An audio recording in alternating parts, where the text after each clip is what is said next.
The Ogush Show with Vinita. Get inspired, get involved. On Taranga, it's your wavelength. Hello and welcome, beautiful people, to a brand new episode on Taranga, it's your wavelength. So let's jump right in and begin the Ogush Show with me, your host, Vinita. First and foremost, I'd like to start with thanking all you listeners for all the likes and comments on the Facebook, all the emails and the messages on my Skype ID. In fact, we received a great response to the gratitude and random acts of kindness interaction that we posed to you last episode. For those of you tuning in for the first time, let me get you up to speed about what we spoke in the last episode. We spoke about gratitude, that feeling of being thankful for your past or current things that you cherish.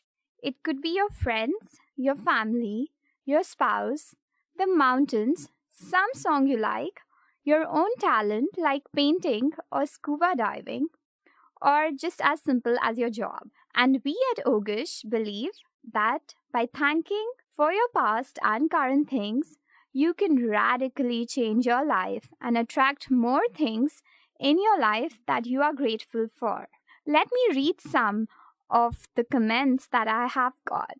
Tina wrote to me via Skype. And listeners, if you would like to write to us via Skype, our ID is ogush.taranga. So feel free to add us, call us, and write to us after the show. So Tina writes, I'm grateful for my dog, Snuggles. He defines unconditional love for me. I'm grateful for my job. I am an artist and I love to paint. But I also teach. And teaching what you love and getting paid for is wonderful. Thank you, Tina, for writing to us. Another mail that I received was by Anil. He writes, I'm proud for my bike. It's my first love, and every time I go for a ride, it's exhilarating. I'm super kicked that I went to Tomorrowland. The barb of all concerts was insane. Thanks, Anil, for giving us that information. If you want to email us, note down our ID. It's ogush@tarangamedia.com. The second thing we discussed was little acts of kindness. How, by doing something small for someone, you either make them smile or you were touched by someone who did something to you that changed your day or your life.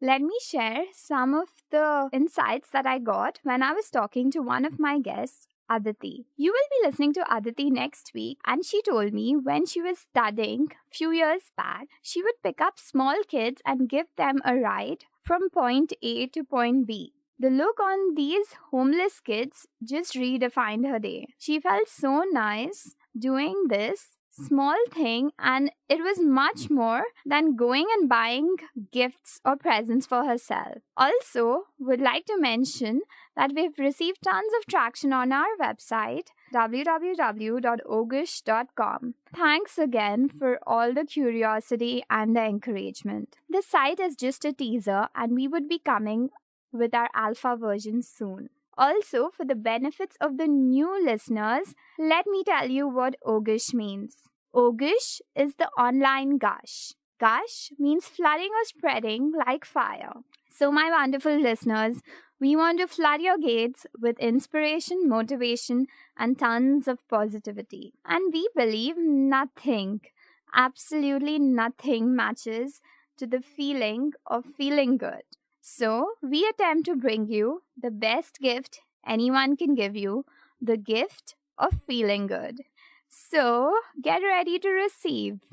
On this show, we have 4 segments.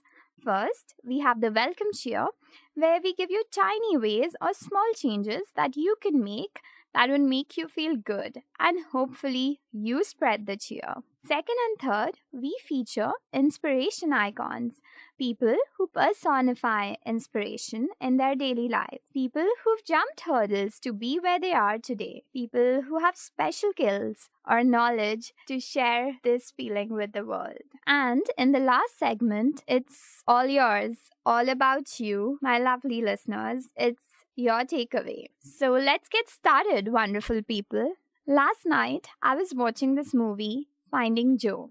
It's based on the findings and research of Joseph Campbell, the great philosopher and writer of medieval times. So, in one of the stories that just stuck with me was the story of the Golden Buddha that is in the opening of this movie. Many, many years ago, there was a statue of the Golden Buddha in one of the villages in the Asian country. This statue was worshipped and celebrated. One day, it so happened that the villagers came to know that their village was being attacked. So they covered this statue with mud and wrapped it with all the dirty garments so that it would not get noticed and eventually not get stolen. 8 to 10 years later, when the village was peaceful and celebrations and normal living started everywhere, a man was passing by this statue. And suddenly, a piece of the dirty cloth fell down, showing the golden hand. He called his friends and they unwrapped the statue and saw the golden Buddha. Here, the Buddha metaphorically signifies the inner you, the actual you, the magnificent you, which is all covered up with self-doubt, fear, and anger. When unveil all the negativity, you find the inner you. So we at Ogush have a mission to show you the magnificent you. Have you ever faced your fear and you came out a winner? Have you ever had a thought in the end and you thought you would give up, only to realize that you had greater potential and achieved more? We want to hear your stories. Write to us, and here are my contact details. So friends, you can contact me in many ways. You can either email me at ogush@tarangamedia.com or send me a message on the Facebook page, which is facebook.com/pages/Ogush, or you can leave me a message at my Skype ID, ogush.taranga.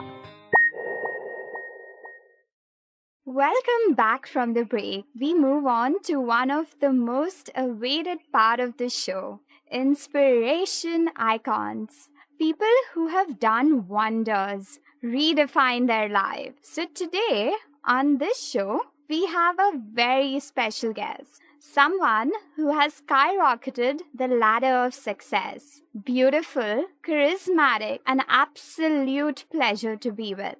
Has a fetish for collecting paintings and above all, a living inspiration. It is my honor to have on this show the Queen of Jewels, Moni Agarwal. Welcome, Moni. Hi, Vanita. It's my pleasure to be on this show today. Thanks so much for being on this show. So, Moni, you have completed your MBA and then you started working with your dad in the industrial area to one of the most successful jewelry designer of South today. How has this journey been? And it's been such a contrast. So how did this all happen? And how did you stumble upon, your higher purpose, which is designing of jewelry? It's been a fantastic journey, Vanita. In our family, paramount importance was always placed on education, hard work, and to qualify well in the chosen sphere. I incorporated the business practices I've learned into the jewelry world. Though the jewelry seeds were sown in my mind and heart from a very young age, I saw my mother and my grandmother extremely passionate and conscious about their jewelry. And also I had a keen interest to collect precious gems from my childhood. I brought the best of both the worlds together, and so I've decided to study gemology, which is my passion, and here I am blessed and enjoying designing jewelry today. Wow, so right from your childhood, from your grandmother's treasure chest to taking a course, doing so much of research. And you never know when where there is a door of inspiration There are many dwellers in the market, many players in this industry, but very few successful designers.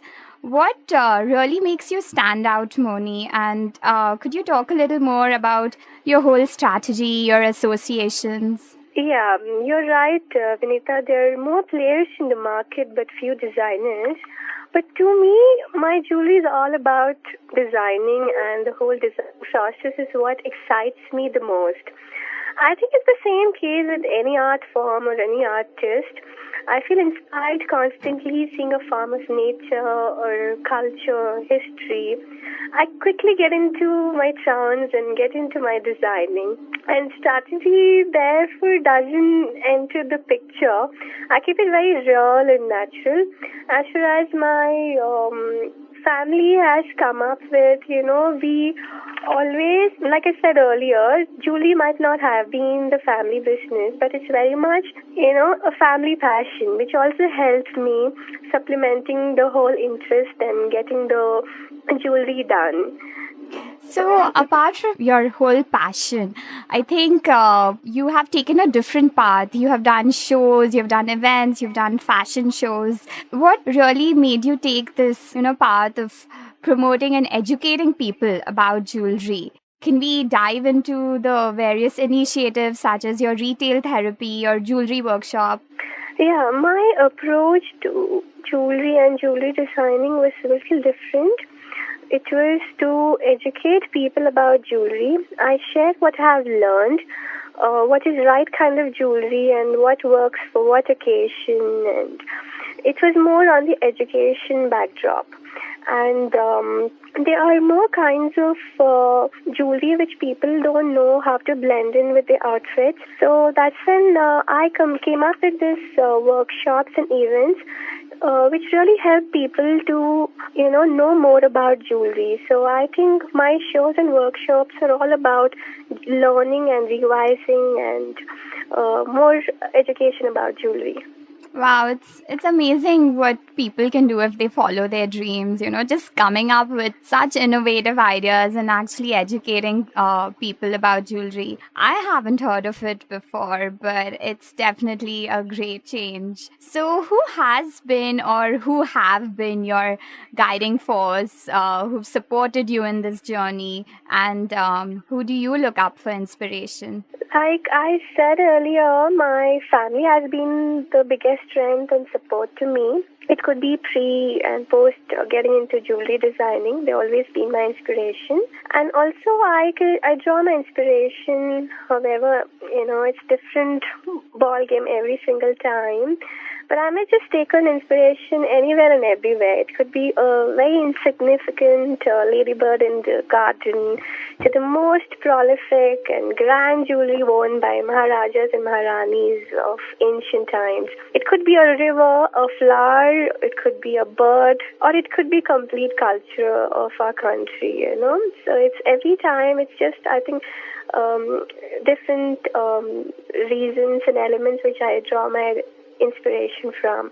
Wow, family and friends have definitely played an important role in your life, and I guess you're lucky with that. But yeah, and once you decide something, I think nothing can stop you from achieving the dreams. So within the jewelry industry, who are your inspiration icons? I really like Farah Ali Khan and Suhani Pitti. I really look up to their collections every time they launched a new collection. I keep looking at their videos of their shows. I keep attending a couple of their shows. I think Farah Ali Khan and Suhani Pitti are my absolute inspiration in this jewelry world. Yeah, I in fact admire both of them too, and I think a lot of listeners here must be fans of them. But listeners, let me tell you that Moni is the next big thing, and if you like Farah Ali Khan or Suhani Pitti, you definitely need to check out her collection because she is definitely the next big thing. So You Priyanka. should. Thank you so much.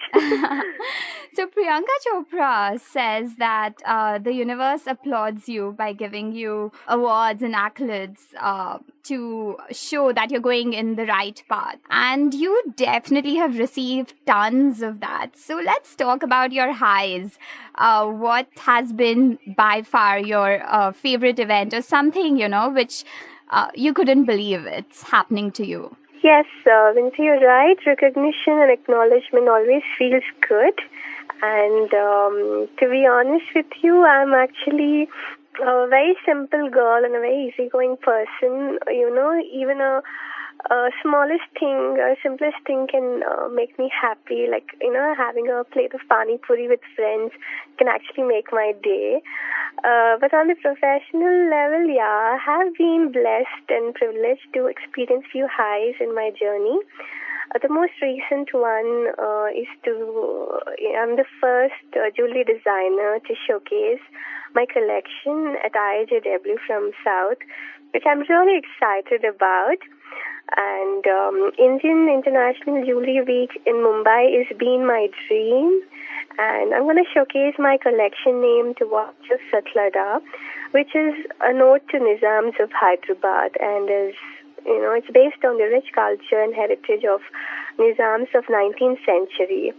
So I think it's an incredible opportunity and a new genre to me. And you definitely have made Hyderabad and South India proud by, being one of the few selected ones or the only one to be showcasing your collection over there. That's such an inspiration. Thank you so much. So you mentioned that you'll be showcasing the Nizam's jewelry, and so I think it's a perfect time to ask you about your fascination with history and how every show of yours is connected to age-old stories. Could you tell us more about it? Surely. History is something I've been always interested and curious about. As a child also, each time I used to travel on a holiday, I would maintain a diary into which I did write many of my impressions and of the local history and about the local museums I have visited. That's the kind of frame of reference that finds its way into my designs. I have a deep and genuine appreciation for the Indian history. It could be the jewelry worn by the queens, or it could be the favorite neck piece of that Satlada during the 19th century. So I think all these stories weave in a lot of interest and keen interest, and which inspires to make my new collection every single time.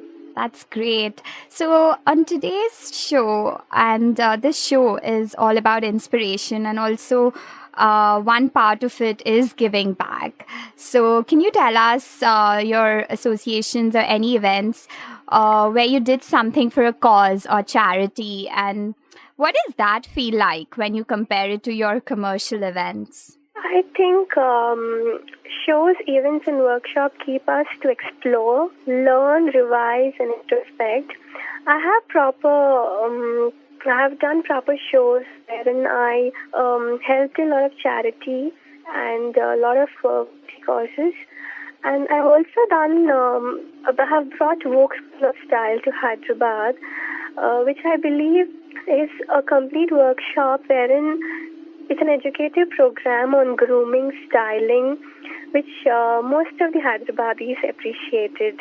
So I think if I had to give back something as a designer to my clients, could be more and more knowledge about jewelry and more about the present trends and the market and the survey and complete trends and the market research of the jewelry. Wow, that's nice. And I heard that recently you had also walked the ramp for a charity event. How did that feel like? Yeah, I was a part of a charity show named Passionate Foundation Show, wherein they supported a government school. So I was highly privileged to work for them to support the school, and I also supported an event named Pink Wedding, which was a worthy cause of supporting AP's weaves and weavers. I also worked for them, and I think it's a great thought to be associated with such worthy causes. Absolutely. When you give back to, less privilege, it definitely makes you complete the circle of life because you're getting so much. I think giving back just makes so much sense. And it's so nice to see you, Moni, being associated not only with your commercial events, but also with, causes and charities. Yeah, looking at the commercial end, also like, not only commercial end, but I think corporate social responsibility is so important today, which I think most of the corporates should also inculcate, which could develop our community, which could develop our state, and, likewise the problems we all know what problems today we all are facing, looking at our surroundings in the city or in our state. I think each one of it, whatever, like for me, I can connect and through these shows, if I could help them, why not? Why shouldn't I? So I take up any of these worthy causes. It could be weavers or it could be charity shows supporting a government school. Whatever falls in my platter and wherever I can help them, I'm definitely the first one to go ahead and help them. Moni definitely has a very big heart, and we are lucky to listen to her today. So, Moni, who has been your favorite association till now? It could be a celebrity, brand, or an event. Like I said before, I brought Vogue School of Style to Hyderabad for the first time, and I think that was the biggest association in my journey. And it was like, for me, Vogue was like a fashion Bible. To associate with them and to coordinate and bring them to Hyderabad was like a huge task and a huge accomplishment to me. And people of Hyderabad really loved the workshop. And Bandana Tiwari was here, and a lot of students from NIFT who have been invited to the event. These nifty students, they interacted with Bandana Tiwari, and they personally got back to me and saying that they really loved the whole idea about the whole workshop, about fashion and grooming and accessorizing. So I think when I spoke to these students and a couple of friends of mine, I was very happy. I think that's one association with Vogue which I would cherish it forever. And we wish that you bring many more such shows to the city. Definitely. So, Moni, what has your life mantra been? What is your key to success? And what is your message to the listeners, especially the ones who are thinking into, venturing into their dreams or starting something new? I think my life mantra is very simple. I would say analyze your dream job and work towards it. Do not compromise on it. A good survey and a good market research always help you in reaching your goals and gives you an accomplishment. I think it's the right time, right research, the right track. I'm so sure you'll be right there. So, listeners, you've heard it straight from the horse's mouth. If you want to get into anything new, write research, write market space, and just follow your dreams. That's what Moni says. And thank you so much, Moni, for being with us on the show Thank you today. so much, Sunita. It's my pleasure. The Ogush Show with Vinita. Get inspired, get involved. On Taranga, it's your wavelength. Welcome back, my friends. Today is definitely a great day as we are in for a treat with some awesome guests on this show. The next guest is a true inspiration icon. He has done it all, from climbing the Kilimanjaro to having the finest education. He has his feet on the ground, but his head is definitely in the clouds. The handsome, charismatic, energetic, and above all, the nicest person on earth. It's definitely my pleasure to have the smartest kid on the block on my show. Welcome, Akshay Kumar Rumala. Hi, Akshay. Hi, Vinita. Thank you for the intro. I'm glad to be on the show today. So, a lot of people, call you by a nickname called early bird. And this basically means that you have a special skill to recognize an opportunity and maximize it. So, how did this all start? Well, actually, my friends pen that name me. They notice that I'm first at doing stuff. Like I like to first stand first in the queue, or submit an assignment early, or handing in an application. So for me, basically, I feel there are no deadlines. The deadline is the moment itself. I like to finish off the work before I move on to anything else. How did it start? I think I had this thing right from my childhood, kind of, but I realized the value of it when I was working for my dad in his travel company a few years ago. I noticed that if I could submit in the visa applications or get it faster, then I have a lot of other time, free time to do other stuff. So this gave me time to do research on new things, or go hang out with friends, or get into a new venture. So by doing things fast and getting them in early, it gave me a lot of free time. As I started doing this frequently on a daily basis, it turned into a habit, and now I live with it. I enjoy doing it. I consider it like a game, and when you're playing a game, you always want to be the first. So that's kind of how it all started. Wow, that's really something powerful. And this no procrastination strategy, could you give the listeners some takeaways or tips? As in, how can they imbibe this whole first movers, no procrastination, be the first one or the winner in the game in their day-to-day life? And while you're doing that, could you talk about the trade-offs? Yes, there are absolutely trade-offs to what I do. The first thing for anyone to accept this early bird or try to do this is to think that your deadline is right now. Like if you don't do this now, you can't do it ever. So the first thing for anyone to start being an early bird is consider the deadline is now, not tomorrow or not a week later. That's when we start working faster. We put ourselves in fifth gear and keep going it. Another tip is for someone to be early bird is actually to be a morning person. Like if you're a morning person, it really helps you as you have more hours in the day to work. And finally, you need to have fun doing it. We need to enjoy being the first person in the line, being the first applicant when we're submitting something. And it turns into a game-like scenario for us. And when we start playing it every day, it's like a habit. The trade-offs, I would say, is I get critiqued a lot of times that if I spent more time on what I was doing, I would have been much better. Sometimes people say I rush into things trying to be an early bird. I send in stuff and work faster. So sometimes they think if I spent a lot more time on it, it should have been a better result. But for me, I think there are different kinds of people. Some people believe in perfection. Some people believe in satisfaction, and some believe in nothing. For me, I'm a person, I think I believe in satisfaction. And if I'm satisfied with the work I did and I think it's good to go, then I'm happy with it. So I prefer to be on the fly, and if I finish off my work fast, then we have the time to do something else. So for me, satisfaction is very important rather than perfection. Some people really believe in perfection. Perfection is an art, and it requires you to spend long hours of time. But so it depends on whether you're looking for satisfaction or whether you're looking for perfection. For me, it is always satisfaction. And if I'm happy and if I'm satisfied, then the work is done. Well, listeners, if you are looking for satisfaction and if you're looking to be the first one in the line, then you know what to do. Be an early morning person and try and get things done so that you have new time in your life to do better stuff and you don't do anything under pressure. So, I believe that there are no failures, just stepping stones to success. So let's talk about them.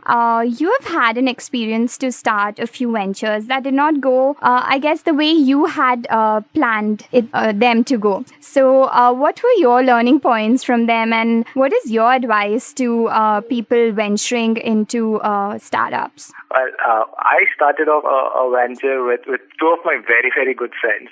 When we were thinking about the idea, we thought all of us gel well, and we thought if we work together, there's no looking back. We all know each other very well. The trust factor was there, and we thought, okay, we all have to be equal partners in this, and we were not able to designate a leader for us. We all started off as equal. One did less, one did more, but we never talked about it.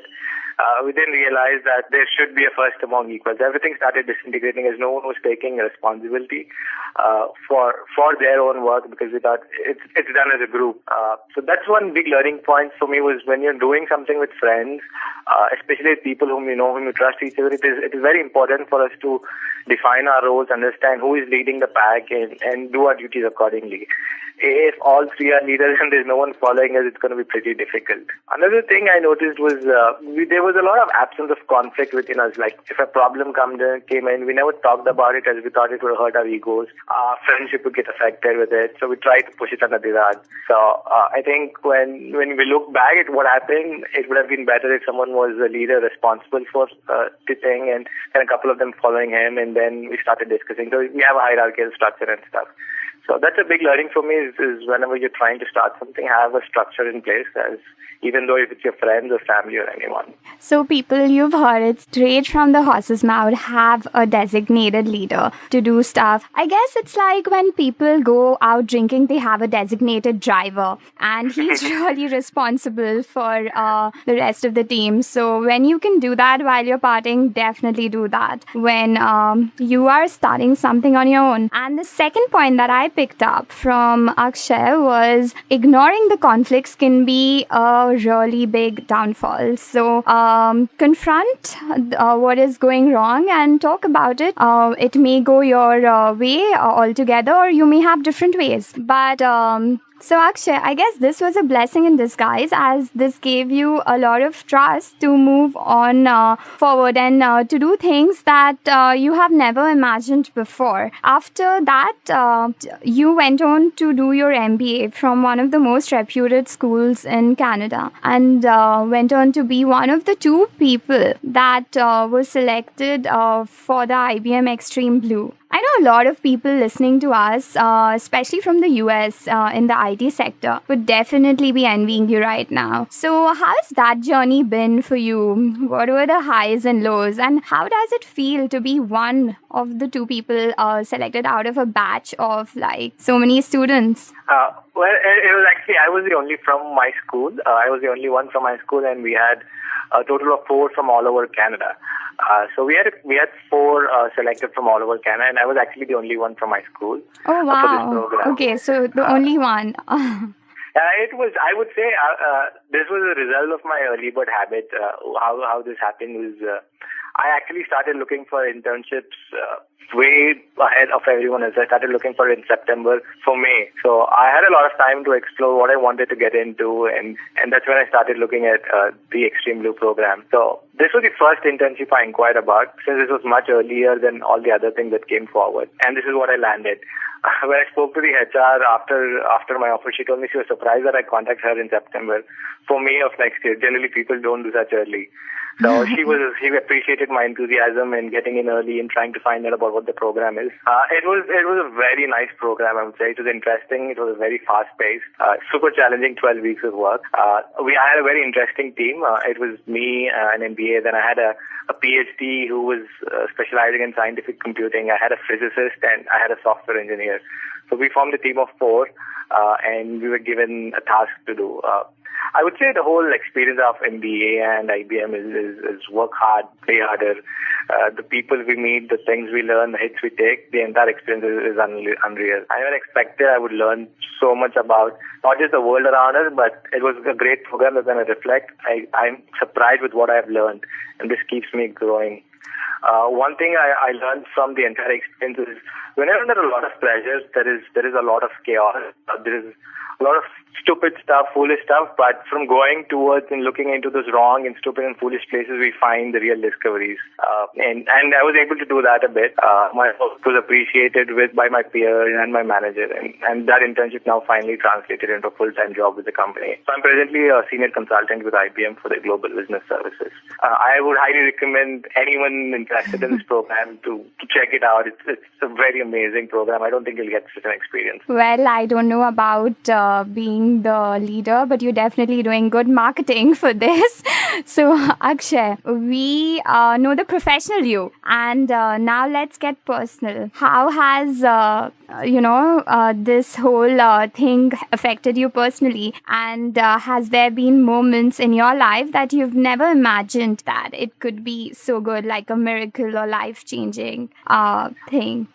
Actually, there is one which I never dreamt that I would ever be able to do it, or it just happened, and this is the top of my list so far. I actually summited the Kilimanjaro mountain in Africa. It just happened over a conversation with me and my cousin, and we said, why not do it and try it? So in 2009, I went and climbed the Kilimanjaro, and I'm a changed person since then. Wow. So, how was, that whole feeling of being on top of the world, and what could you share with us that happened throughout your journey that changed you as a person? I would say the journey to the top made me believe that I can take up a challenge, make necessary step, and finally accomplish it with complete satisfaction. The moment when you reach the top, you get like a new height. It's like a new kick in you. You see yourself in a something new way. I think the word here I'm looking at is I would say you'll be filled with contentment of discovering the new yourself. So it's so unreal to express that the moment of being on the top. But what happens, I would say, for the listeners is sometimes you don't expect to do certain experiences in life, do certain things in life, but they just happen to you, and when you go ahead and do them, that really transforms you. One thing about this I would say is, there are a lot of vacation or destinations that you go to, but there are destinations that travel into you as well. Some places live with you, and Kilimanjaro was such an experience. It lives inside me, I would say, as of now. And for anyone who wants to do it, my one tip would be just believe in yourself. I never imagined myself doing that, flying before, but I was prepared for failure as well. I thought, let's try it out. If I go halfway, at least I've done halfway. But while I was doing it, I believed that I could go on to the top, and throughout the journey, someone kept pushing me. I kept pushing myself, and I was able to do it successfully. So sometimes we think it's hard to do things, but unless we try it out, we really don't know. So everything should be tried, and that would be my tip for our listeners. If something is hard, don't worry, just try. You never know, you might succeed in it. I know a lot of people tuning into this show would have this on their bucket list. I have it on mine. I am, this is going to be on the top of my to-do list. Just listening to you inspires me to go there. And just having that feeling that if I could do this, I can do anything in the world. I think that feeling is so unparalleled. And it definitely opens up a new whole world of, challenges and achievement. And you really want to push yourself, just stretch yourself and do things that you never imagined you could achieve. So, I guess, what are your pain points? What was the bumps that you needed to jump in this journey? There are so many moments during the trip where you feel you just have to quit. You just have to go back. That's enough toll on your body. It's very physically challenging because you're in freezing temperatures. You're in very, very high altitudes. You have problem breathing. So there were a lot of moments that you feel you have to quit. You get blisters on your feet sometimes, but I was with a group of around 10 or 11 other climbers, and we were doing the climb. So we were sharing with each other, we were talking to each other, motivating ourselves. And the harder the barriers, someone said, the more glorious the climb. So we just started to keep pushing forward just to go and reach the finish line, kind of a thing. So it was a great effort. There was a lot of teamwork involved, and when you share your experiences, share your pain points with others, I think it gives you a lot of value to understand how you could overcome your pain points. So how did I overcome my pain points? My husband would be sharing pain points around me. So, what would be the next thing on your list? I really enjoyed climbing a mountain, and I thought it really brings out the best of you. And I do another mountain soon, and probably the Everest base camp is on my to-do list.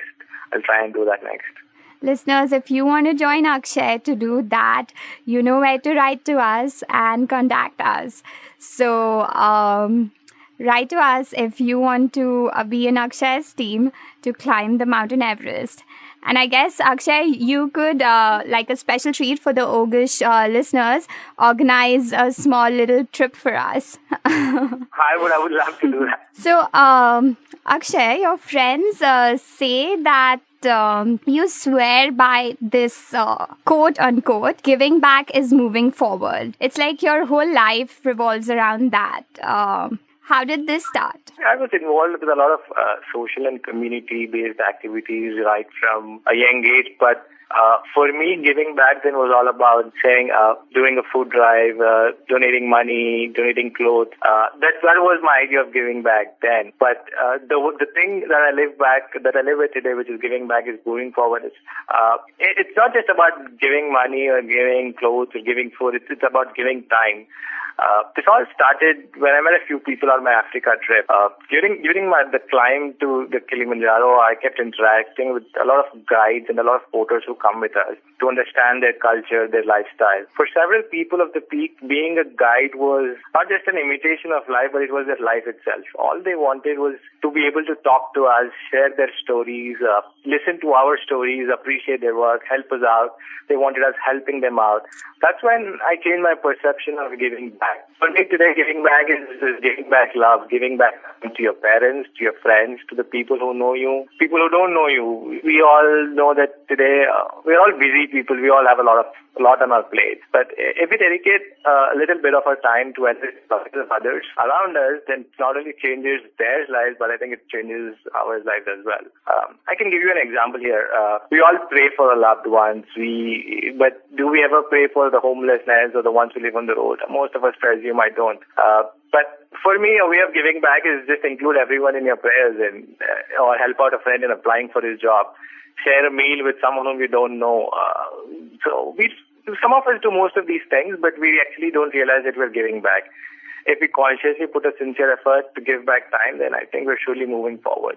Wow, and this is one of the things that, really inspired me to do this show. Like, as I was listening to you, the porters in Kilimanjaro inspired you to kind of change the way you look at giving forward, which maybe, great speakers in your school or in your colleges, or even like great icons like Mother Teresa and Nelson Mandela, listening to their speeches were not that impactful when compared to like living an experience with the porters. And that's exactly what I say, like anything in our life can just come and inspire us and just change us as a person. And this is what the show is really trying to strive for, to give you such moments or such experiences from others' lives that can change you a little, make you a better person, or just make your life a little more worthwhile and better. So thanks, Akshay, for sharing that with us. And like you say, the time is not lost, but you in fact gain time, and you gain a lot by giving. So that is something which I am definitely going to be taking away from this conversation.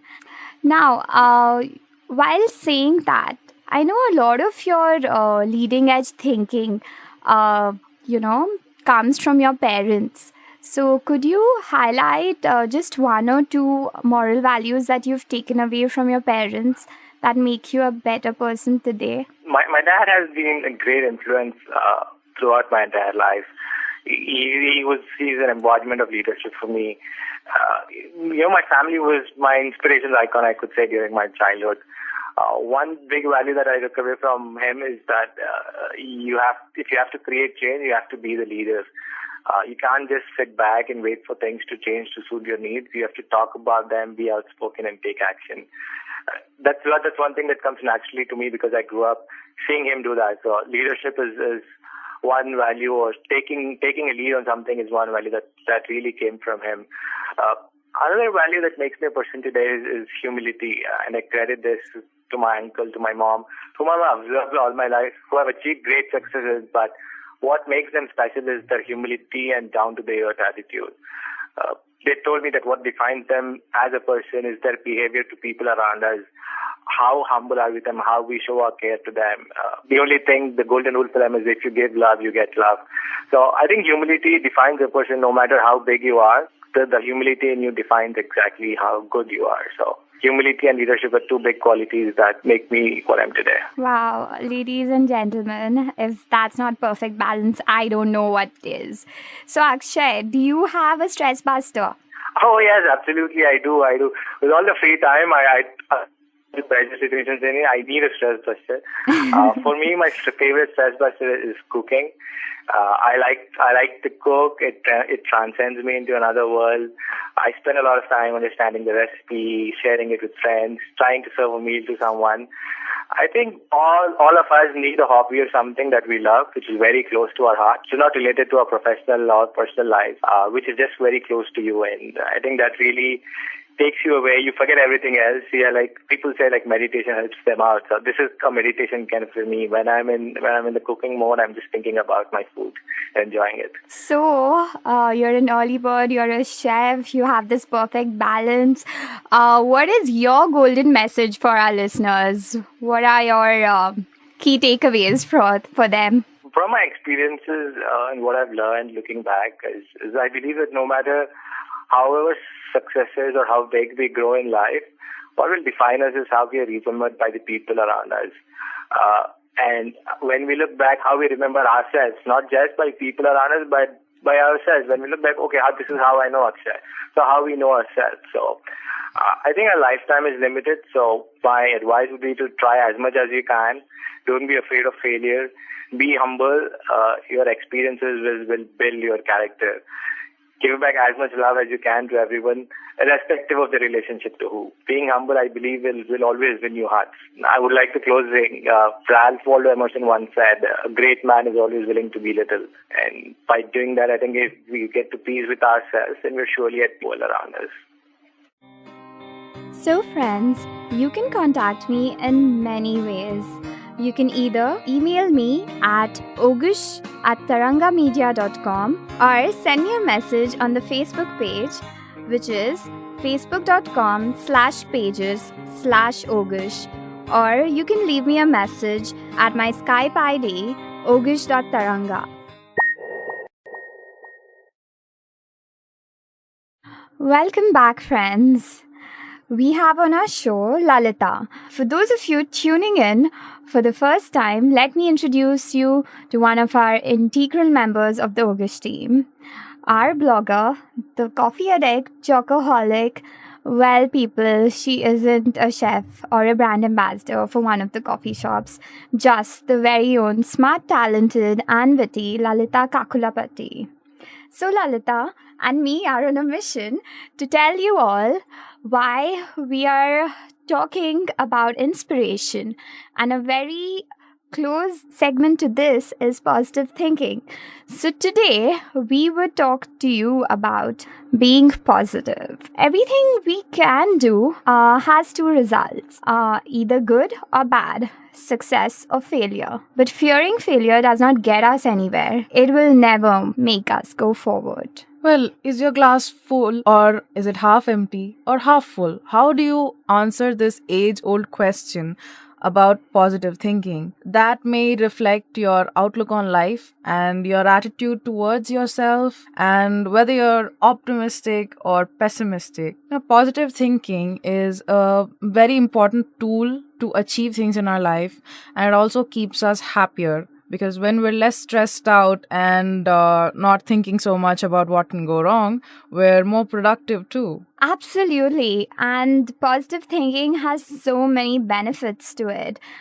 It's not just that it makes your day lighter, but also makes you live longer. It decreases the rate of depression, lowers your stress levels, and you have better immunity towards all the common diseases.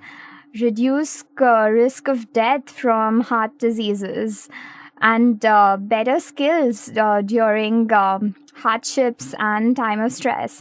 Well, talk about a magic remedy. It's your one-stop shop, people.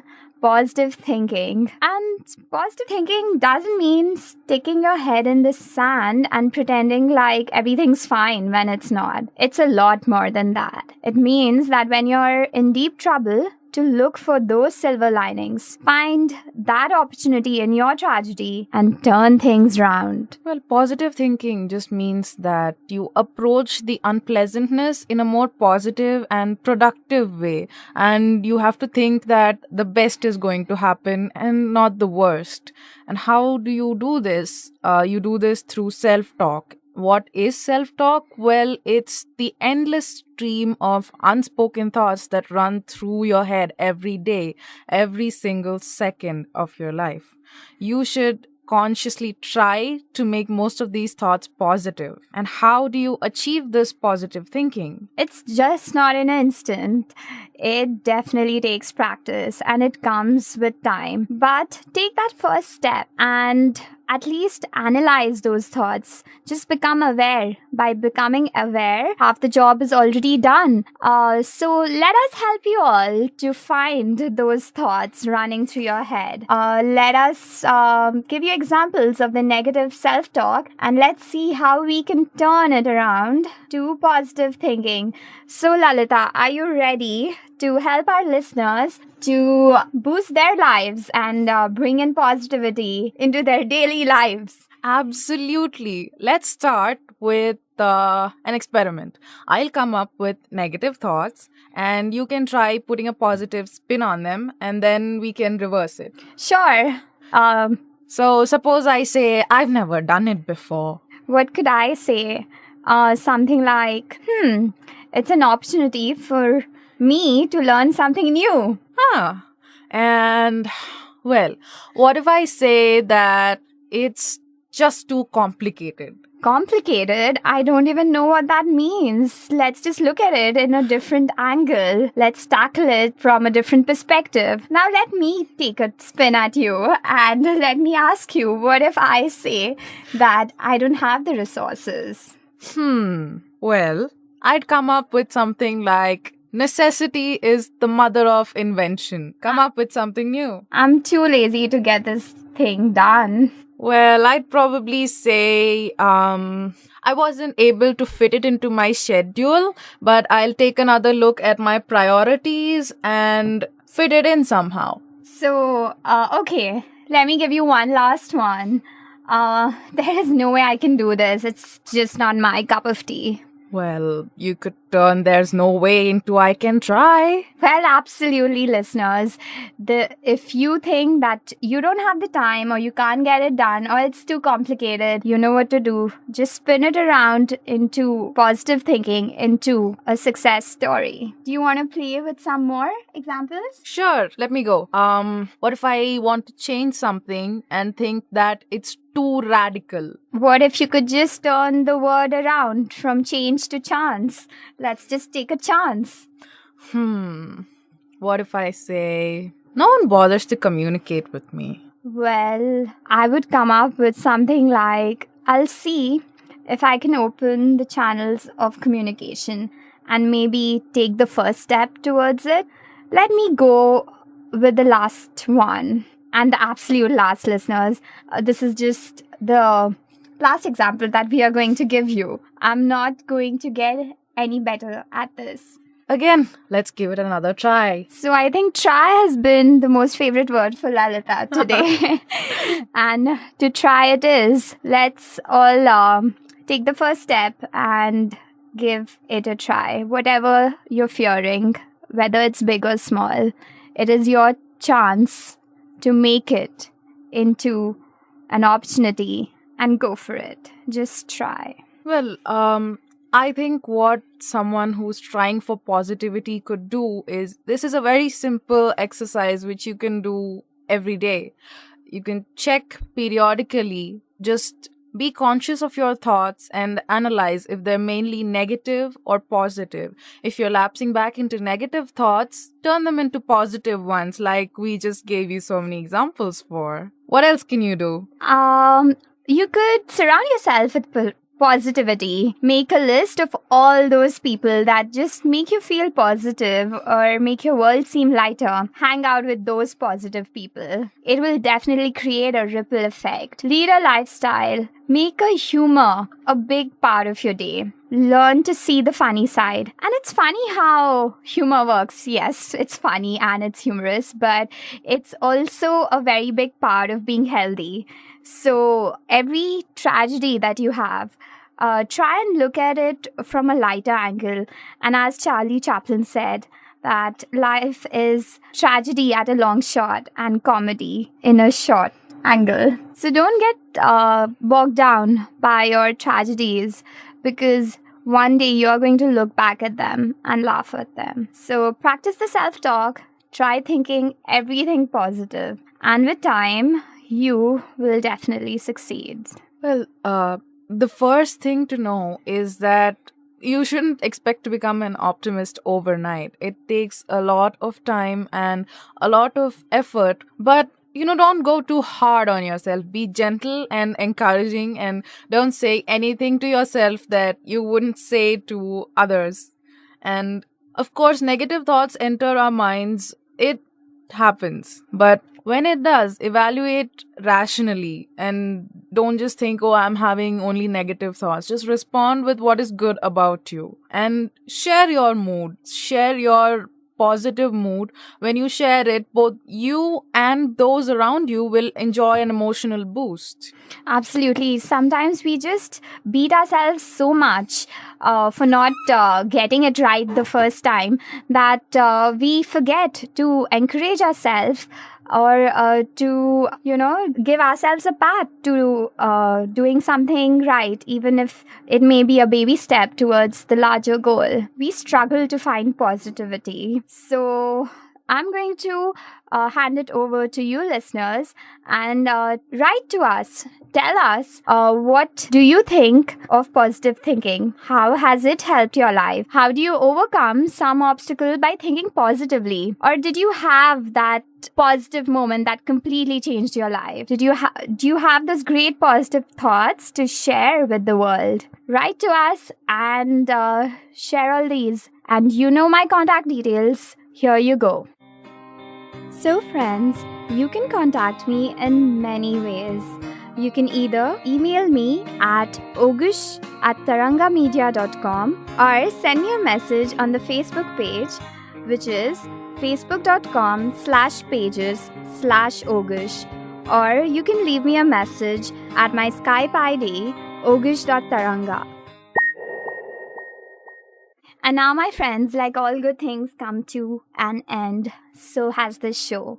But before I leave you, I would like to read my top tweets that inspired me today.